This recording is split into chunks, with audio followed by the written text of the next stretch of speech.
ஹல்லேலூயா. 33 வாசி.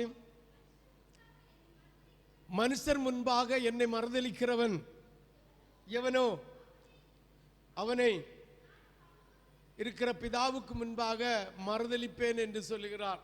இப்படி ஆண்டவருடைய வார்த்தையின்படி, ஆண்டவருடைய சித்தத்தின்படி நம்முடைய அலங்காரங்கள், நம்முடைய பேச்சுகள் இருந்து ஆண்டவர் நமக்கு செய்த நன்மைகளை மற்றவரிடம் பகிர்ந்து கொள்ளும் போது உன்னை குறித்து தயவாய் மன உருக்கம் உடையவராய் இயேசு இருந்து பிதாவிடத்தில் அறிக்கை செய்து பிதாவினுடைய பாதத்தில் இருக்கிற நற்கிரியைகளையும் நல்ல ஆசீர்வாதங்களையும் இயேசு பெற்று உனக்கு தருவாராக.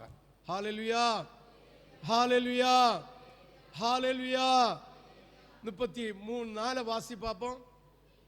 இப்படி உண்மையாக இந்த உலகத்தின் சூழ்நிலையில நீ இருந்து விடாமல், இந்த உலகத்தினுடைய சிச்சுவேஷன்ல நீ அகப்பட்டு விடாமல், இந்த உலக மனுஷர்களைப் போல நீ உடையழிந்து அலங்காரம் செய்யாமல் ஆண்டவருடைய பாதத்திலே நீ உத்தமனாய் இருந்தால் உன் வீட்டாரே உனக்கு சத்துருவாம்.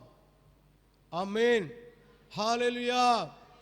இயேசுவை ஏற்றுக்கொண்டது நிமித்தம், இயேசுவை வழிபட்டது நிமித்தம், இயேசுவை மகிமைப்படுத்துகிறது நிமித்தம் உனக்கு எதிர்ப்பு வராவிட்டால் உண்மையாய் நீ ஆண்டவரை இன்னும் ஏற்றுக்கொள்ளவில்லை என்று நீ புரிந்து கொள்ள வேண்டும்.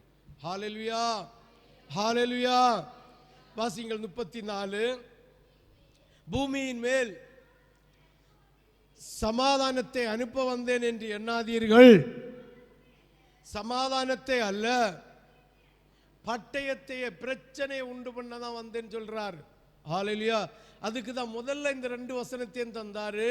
நீ ஆண்டவரை, தேவனுடைய சமூகத்தை விட்டு அகன்று போய் மனுஷர்களிடத்தில் போகும்போது சாட்சி உள்ள வாழ்க்கையாக நீ ஆண்டவரை பறைசாற்றினால், அறிக்கையிட்டால் உன் வீட்டாரே உனக்கு சத்துருவாம்.